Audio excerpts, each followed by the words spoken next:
Okay. Okay, here we go. We're open. 1 second. And let me turn me in.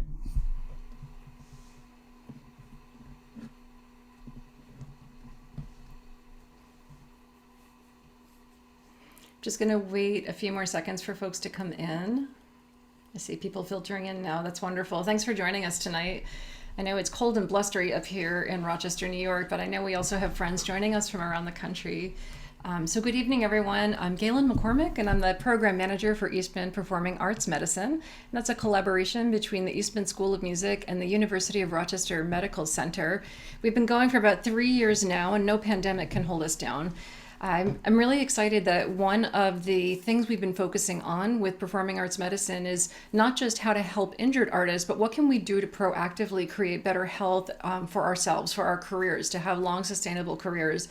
And as I was thinking about this series we have this year, Wellness at Eastman, I thought, January is when we all start thinking about food, and we don't talk about this very much as performing artists. So I invited Yimy Rodriguez here, and I hope I'm saying your name right. I apologize if I'm not. Okay. Yeah, good. Fabulous. So Yimy is a registered dietitian nutritionist, at the University of Rochester, and a former professional minor league baseball player for the LA Dodgers. So now do you see why I invited this guy? He gets what we do at a high level. Yimy enjoys helping athletes improve their nutrition, specifically addressing nutritional challenges to performance, such as food allergies, iron deficiencies, bone, mineral, and gastrointestinal disturbances, and iron deficiency. His main athlete is to help athletes develop the necessary tools to confidently make the best choice when it comes to fueling their bodies. And Yimy, I often talk about us as athletes of the small muscles because of the way we use our bodies and how much mental work we do. So I'm really looking forward to learning from you tonight. Folks, use the Q&A, and I'll be bringing your questions over to Yimy as he goes on. So please take it away. All right. Hello, everyone. I'm going to share my screen. And hopefully you can see my PowerPoint here. Let's see. So hopefully you guys can see this. We can see it. Awesome. I created this for you guys to kind of give you an overview of what what we call in the sports nutrition sector fueling, right? When we talk about eating healthy and eating balanced, and then when you jump over to performance and recovery and athletics, it's all about fueling with a purpose and eating with a purpose. We're going to touch base a little bit on that. So my background is in sports. I'm a sports dietitian as well. And the difference between a dietitian and a nutritionist is just that we have a clinical background.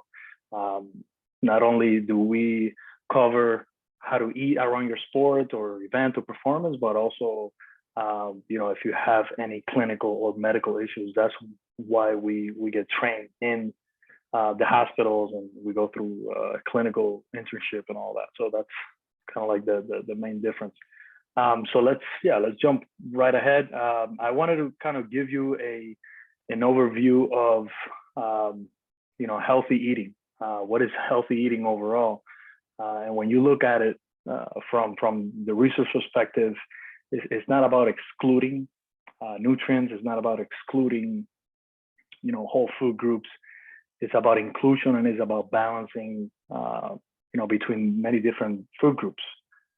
This is a plate from the Harvard College that kind of shows, all of your food groups: your vegetables, your fruits, your whole grains, your healthy protein, healthy oils or healthy fats, and then of course, keeping your hydration level.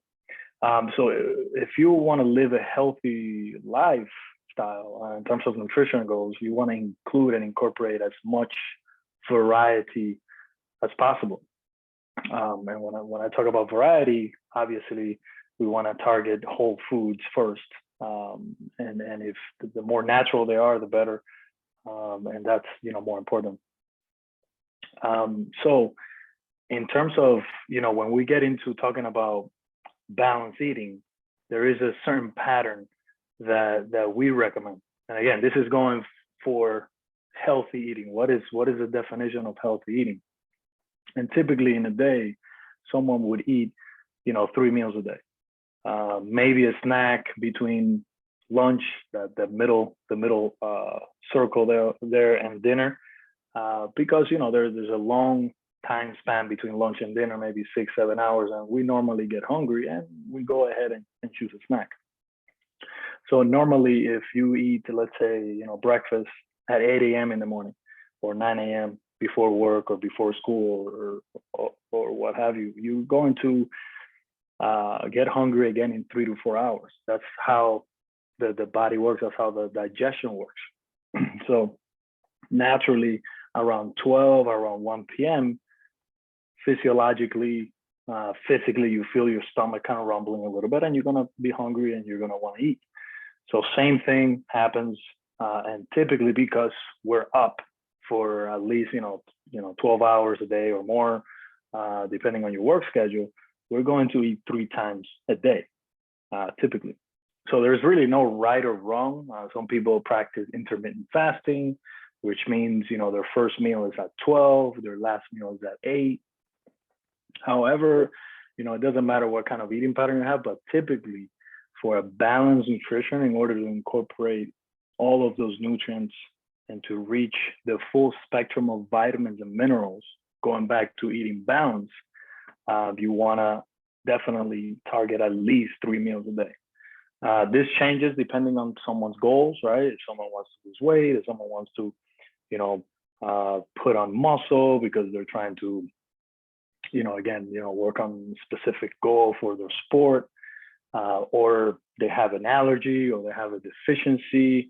We can go into many different areas, but balanced eating, at least a 3+1 eating pattern is what I would recommend. So if we look at this,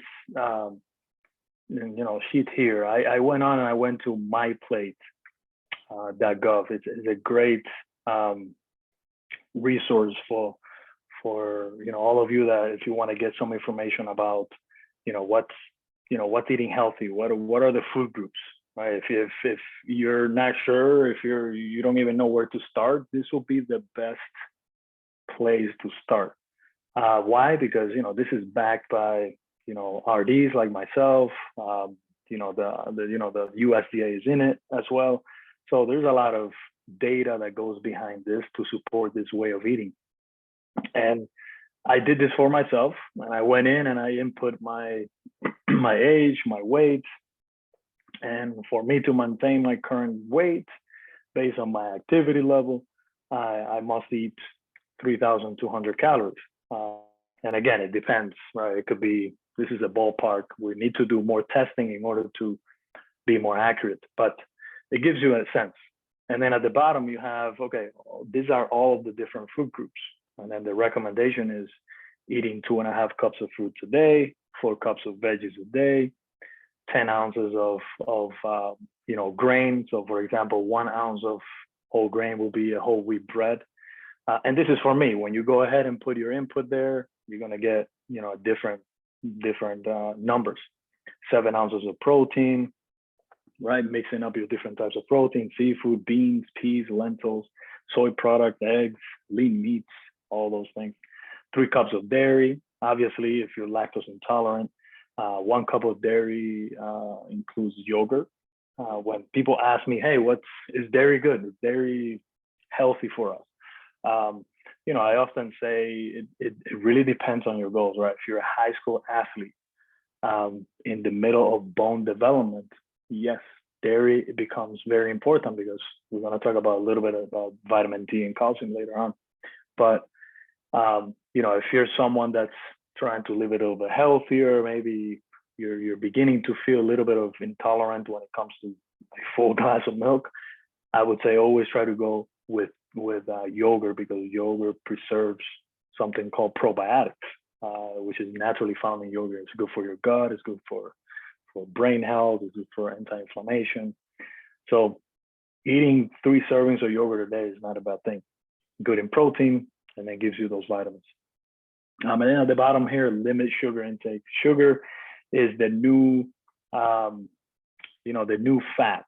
I think in the early 2000s, everyone was about, eliminating fats from the diet, right? And now with research, updated research, we're finding out that added sugars are actually the food or the item that we're probably overeating the most, and is causing a lot of I wouldn't say like a direct connection. If you eat a tablespoon of sugar, you're gonna get cancer, but there's a lot of observational studies and correlational studies that show that the cancer probabilities go up, and cardiovascular issues and diabetes, right? There's a lot of things. So sugar is definitely one that we want to maintain as low as possible. And in this case, they're recommending 80 grams or less. And of course, be active at least 60 minutes, every other day at least, to kind of maintain. So if you want to know a little bit more about kind of what this looks like for you, depending on your weight and your activity level, I highly recommend something like this for you to kind of, get empowered and learn yourself. Of course, if you need a little bit more, you have to probably seek an expert like myself to really help you and guide you, more custom or more individualized. All right. So let's get into eating with a purpose, or, let's transition into sports nutrition. There's a couple of things that, we want to accomplish with sports nutrition, or a couple of goals that we get out of it. And the first one is maintaining an energy level and not crashing during our performance. So the what and when we eat becomes important for the athlete.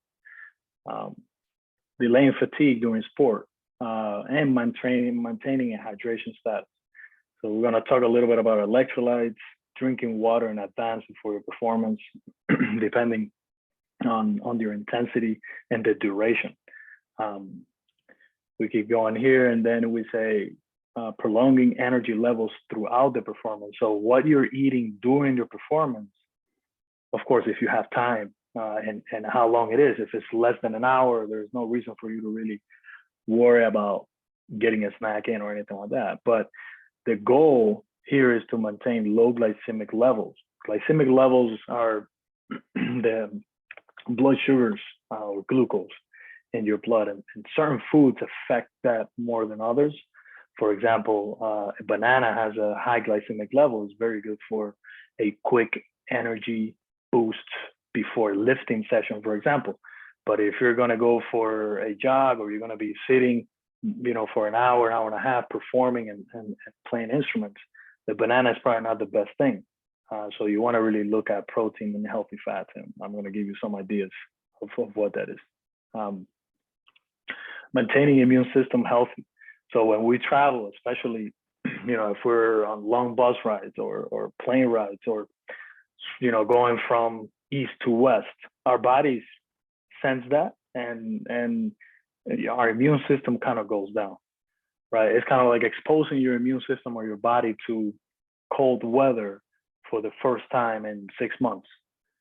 If you've been running outside or jogging outside for the whole summer, since it's spring, summer, and then all of a sudden you stop in November and you go out for the first time again, you're like, yeah, I'm gonna be brave enough, and I'm gonna throw my shoes on. I'm gonna run in 32 degree, 35 degree weather. Even if you put a lot of clothes on, your body's gonna get exposed to that stress. And if you're out there jogging for a long time, I don't know, 30, 45, an hour and a half, you run into a chance of picking up a bacteria, or letting a virus that's in your body already kind of develop, and you might get sick. So that's the same thing when it comes to traveling. It's almost the same. It's a stress that the body kind of goes through. And maintaining a balanced and healthy nutrition, meaning are you getting your fruits and vegetables? Are you eating your healthy fats? Are you maybe taking a supplement, maybe a probiotic like natural kefir, or which is a fermented yogurt, or kombucha, and so those are the things that you really have to pay attention. So these are kind of like the main focus when it comes to sports nutrition. there's more to it, but this is more related to your performance. So I want to give you kind of an insight on carbohydrates, because when it comes to performance, it's about the utilization of this substrate called carbohydrates. It's the most effective food when it comes to conversion to energy, because it happens faster. The body breaks down carbohydrates faster, and you get more energy out of it.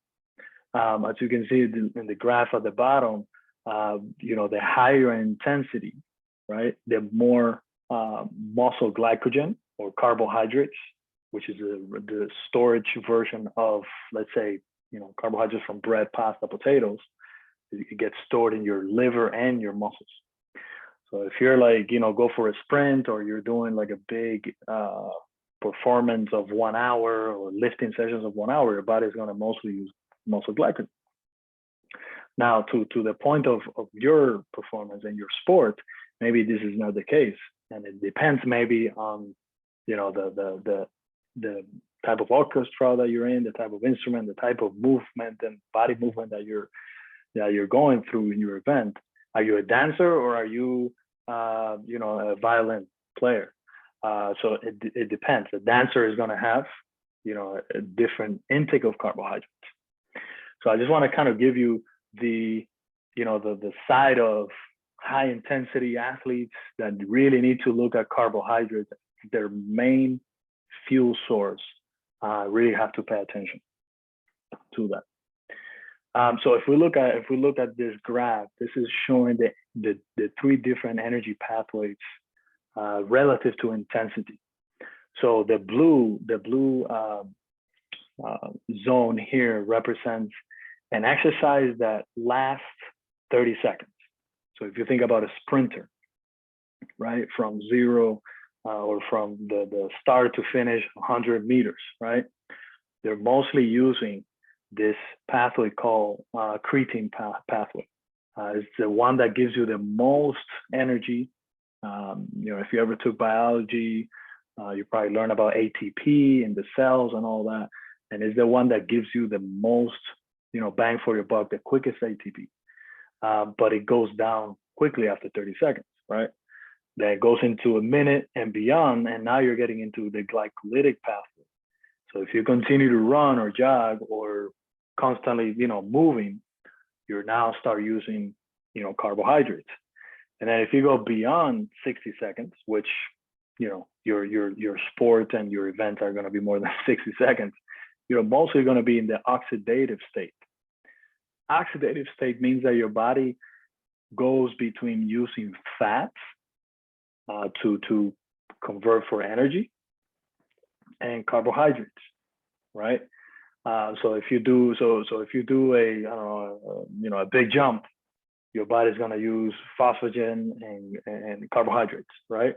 And then if you sit down for 10 minutes, your body is mostly going to be using fats, a combination of fats and carbs, but a lot more fats. So my point here is, and my where I'm going to this is, for those of you that are playing instruments and that are sitting down, you really have to consider, the foods that you eat prior to your event, and you really want to be in, around the oxidative pathway or feed the oxidative pathway. And I'll get into that for a second, but I really wanted you to show you this so you can understand, the background into, performance nutrition. And it has to do with where does the athlete fall in this energy pathway sector. So if we keep going, now we get into performance eating pattern, right? And this is important here because, we're talking about, now we no longer, we're thinking about our events, right? And we're thinking about when is our event. And I typically recommend, 3-4 hours, 2 to 4 hours, to eat a proper balanced meal before you go out and perform. But for the performance athlete like yourselves, I recommend a mix of nutrients between proteins, carbohydrates, and healthy fats. And I'll give you some examples so that way we understand it. I would call this the 1-1-1 ratio or nutrient rule, which means protein is always fixed at 30 to 35 grams, right? And then you just do a 1-to-1 on the other two. Now, it doesn't have to be perfect. It doesn't have to be to the exact gram. And the reason that we recommend 30 to 35 grams of protein is because it's the optimal amount of protein to maintain muscle synthesis and to promote muscle building. So if you do more than that, if you do 70 grams, there's really no need for that. If you do 10 or 5, your body doesn't really, you use it for that purpose. So typically the meal before your event, I recommend it to be 1-to-1-to-1 nutrient rule, 2 to 3 hours before. Right. So now the eating pattern here, we're no longer looking at the 3+1. We might look at, breakfast, then, a snack during our event, and then we got lunch. Then we have maybe another snack before dinner, or maybe we do a workout at the end of the day. Not sure how your schedule works, but now you have to think about that timing, so that way you can get most out of your body. So timing is critical. So let's keep going here, and see where we go. So if we look at specific meals, so when we look at this, right, this is basically taking the main protein groups, right? Since we're already making protein be a fixed number, right? It's easier to kind of build your meal around protein, right? Athletes need protein, and everyone does, but athletes do need a little bit more protein, especially if you are working out at least 3 times a week. So this here is the 3 numbers there: 3 to 5 grams of carbohydrates per kilogram of body weight. That's what I would recommend for performance arts. To give you a difference, for like a marathoner or a high elite athlete that's in season, the carbohydrate intake is much higher, 6 to 10 grams of protein per kilogram of body weight, right? And then 1.5 grams of protein per kilogram of body weight, and 3 to 5 carbohydrates. So it's not. It looks confusing, but it's not. It's just, if you do the math, if you get this, you will get a range of grams per each of these food groups, right? And if you see where you're at, you can track it for a week and see how far you are from that, right? You can do that with a lot of apps, just to see if you're getting the right amount, right? So it depends. So down here, you're gonna see kind of like an inclusion of heavy protein, healthy fat. So eggs. We start with eggs: 2 to 3 eggs, 1 piece of whole grain toast, half an avocado or 2 tablespoons of nut butter, and a Greek yogurt. Very high in protein. Right? We definitely have at least 30 grams here. Probably close to the same amount in fats, and then around the same for carbohydrates. Again, it doesn't have to be perfect. If you like another piece of toast, well, go for it, right? But the whole idea is trying to match the same amount of protein, fats, and carbs. On the other hand, if I give an example, you go out and you do French toast with syrup and a banana, all right, and maybe no protein at all. Now you're talking about that high glycemic. Now your blood sugars are going to go up. You might crash, and then you might have low energy later on. So this types of meal gives you more of a balanced metabolism and a slower digestion, right? Same thing with chicken. Now we're talking about, salads. We're adding chickpeas because chickpeas have high fiber. They slow your metabolism, and they're a good carb. Apple, and then maybe an olive oil dressing.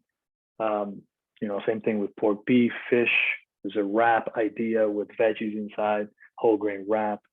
tofu bowl, right, with rice, peanut sauce, Asian type of peanut sauce, 1 cup of roasted broccoli, and protein powder if you want to make a smoothie or a recovery meal. So again, I just wanted to show you this to give you an idea of how balanced your meals are before the performance. So what to avoid before an event? We must know about fried and high saturated fat foods. Why? Because these foods take the longest to digest. They do what's called, it slows down gastric emptying, the time it takes for your stomach to release the content to the intestines. And you don't want that as you're performing, because you might get some gastric issues or discomfort or bloatiness, right? Especially if you're moving around. So if you do, if you had to choose a time to eat fried foods, like a burger and sweet potato fries, make sure you do it after. Probably not the best recovery meal, but it's not going to affect any probabilities of bloatiness or feeling lethargic or down in energy. Alcohol is a diuretic with dehydration effects, definitely, in any shape or form. I just wanted to throw that in there because that really will throw off your performance. During the performance, if your performance lasts less than an hour, you don't need to worry about eating anything.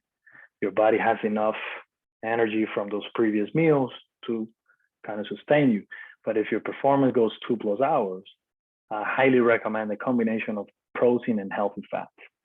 I have a hydration slide for you here at the end that I will show you, because I'm mentioning now water with an electrolyte tablet throughout the 2-hour span. And that's going to be very, very important. So again, if you see, just give you 2 examples: a protein bar plus a serving of nuts, 2 boiled eggs plus a serving of nuts. Is this realistic things to eat during the performance? Maybe not.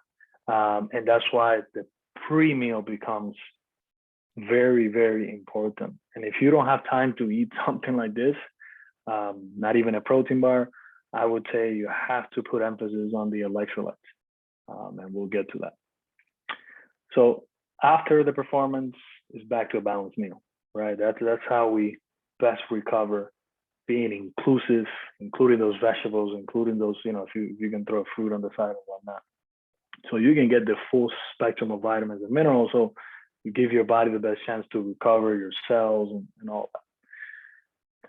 So if we look at, the protocol here for hydration, normally it is recommended 2.7 to 3.7 liters of water per day, not accounting for water loss during training.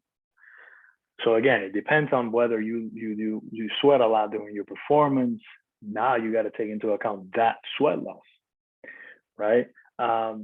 So for each pound that you lose, and you can test this on a very high level day, or where you feel like you were drenched afterwards, you can weigh yourself before and after and see how many pounds you lose. You'll be surprised. I mean, athletes lose 5 to 10 pounds, in any given event, depending on the event. Obviously, if you're sitting down, you're not sweating as much.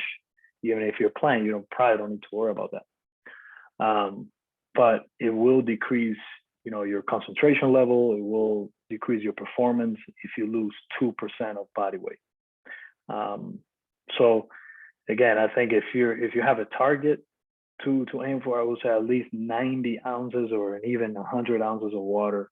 That would be good. A good habit to implement would be drinking 16 ounces or like a general water bottle with each meal. These are the electrolytes. Electrolytes are going to maintain your heart firing during an event, are going to prevent water loss through the kidneys. So increasing these electrolytes like potassium and sodium are going to, help your cells retain more water, and that's going to maintain your hydration level. And this is key. And I think if you haven't tried this, you will. This is one of those things that you feel the difference right away. If you've never had an electrolyte during your performance or before or during it, and you start like with a noon tablet that you can find anywhere at Wegmans, CVS, and you throw that in your water and you drink it throughout, you'll feel the difference. It's really incredible. So I would say one tablet with water 1 hour before if the performance will only last less than an hour. If you go more than 2 hours, I would say, drink maybe water with your meal, then during your meal at around, 1 liter or half a liter per hour with one tablet of one of these. So there's many brands. These are the go-tos that I recommend. Noon Sports, SIS, and then Gatorade. It's just a powder, basically sodium, potassium, magnesium. So supplements to consider: vitamin D, bones, a lot of reasons for immunity. We get minimum sun here in the Northeast. I would say everyone and anyone, from October on to March, at least take 1,000 international units of vitamin D. That's like, it should be a regimen every year. A B complex. B complex is, all of those vitamins, B12, B6. A lot of fruits and vegetables are going to have these types of vitamins. Animal proteins are going to have these vitamins, and these vitamins are vital for converting energy in all those pathways in the body. So a B complex, if you had to choose one supplement, B complex and vitamin D.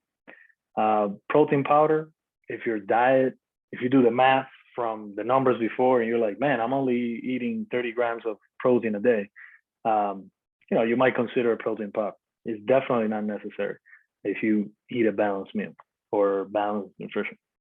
Electrolytes, like I mentioned earlier, it is by far one of the most powerful supplements, and it's completely safe.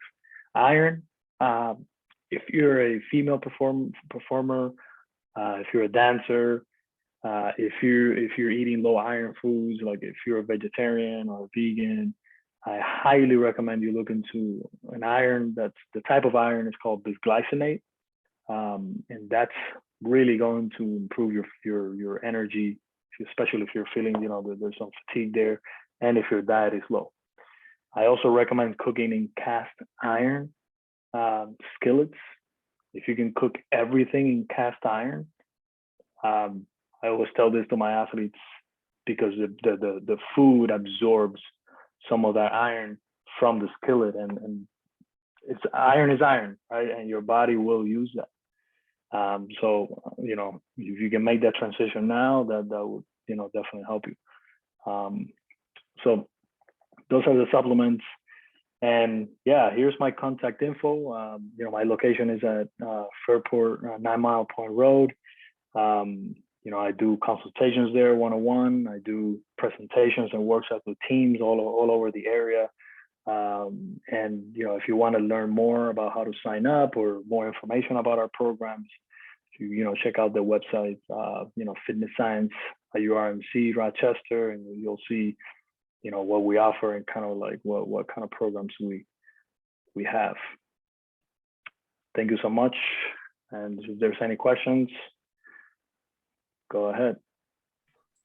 Well, first, I just want to thank you for taking the time to put that together and really helping us see how some things are similar, to what you do when you're an athlete.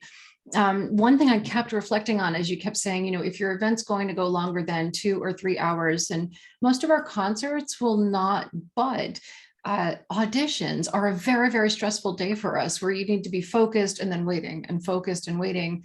And that's a day I'm wondering if you would recommend that we do that kind of electrolyte drink during the day to kind of keep things evened out. Yeah, no, I recommend it, especially if you're going to go more than an hour, 2 hours. I highly recommend it. I forgot to mention caffeine. Caffeine is another supplement, but we have to be careful because caffeine gives us a very quick energy. And if your event only lasts less than 30 minutes, go for caffeine, but if it goes further, you have to be, maybe you have to have a really good tolerance to caffeine. But I often tell people if they're going to not do caffeine for an audition, they need to sort of wean off it early so they also don't have that headache that morning or the whole disruption to their routine. But having said that, I have friends in the RPO that have a regular habit of sneaking out at intermission and getting an espresso, and it clearly works for them. So yeah. I had some other questions for you. Our students at the Eastman School frequently have classes in the morning. So they might be in anywhere between 8:30 and 9, and then they'll go until lunch. Then usually we flip into rehearsals and lessons. And I know it's tempting. That's still pretty early for our night owls. It's tempting to skip breakfast. So what do you think about that? Can you get away with that? Or is there a reason not to do that? It's definitely a common barrier and challenge that all of my athletes at the U of R level face, because their practices sometimes starts at 6 a.m., 7 a.m. No one's going to wake up at 5 and eat a balanced, egg sandwich with fruit. But I think, for the musician or the performer, it's important to keep your concentration levels high. And that comes from, eating early in the morning, and especially, good carbohydrates and that balanced meal that I'm talking about. So I think at least making an effort of, getting a protein bar and a fruit, protein bar and apple will be probably better than nothing. I would advise against going fasted to something like this, unless you've mastered it already and you're like, hey, I function well, I concentrate well, I don't feel, nothing about it. But if you want to increase your concentration level and your performance, get something in and you'll see the difference right away. Mm-hmm. I have to tell you, I wrote down one of the first things you said: sugar is the new fat. I think that's so true. And it seems like culturally we're just waking up to how much sugar is put into processed foods. But when I looked at was it My Plate? Is that the name of it? Yes, My Plate, yeah. It's nice that it really seems to focus on whole foods. So you can sort of get around that right away by just going. Is there any other tip you have to make sure that we're not accidentally taking in more sugar? Yeah, I mean, sugar is everywhere. You have to be vigilant, especially, we don't grow food anymore ourselves. And, you know that if you grow food, you're not going to have added sugars in it. So anything that has a nutritional fact label, get into a habit of checking out added sugars. Mm-hmm. Like just getting into, turn it around and say, okay, how much added sugars? And then if you have the same product next to it, try to compare and say, oh, this one has 5 more added gram sugars. I guess the other one is better. And it typically is.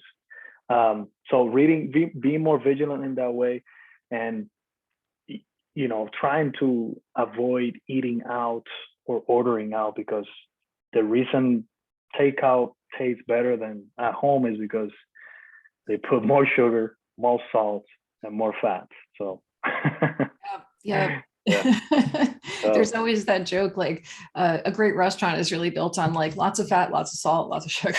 yeah, it's going to taste great. Well, I'm just so grateful that you took the time to share this with us. And if we have artists that want to reach out and work with you, do you take artists on a regular basis? Is that something they can do? Yeah. I see, like I said, I see all sorts of athletes. It's catch based. It's not insurance covered unless there is a some sort of a disease in place that we can maybe look at the insurance coverage. But yeah, I see all types of adults and adolescents, from 7-year-old kids to the 65-year-old. Amazing.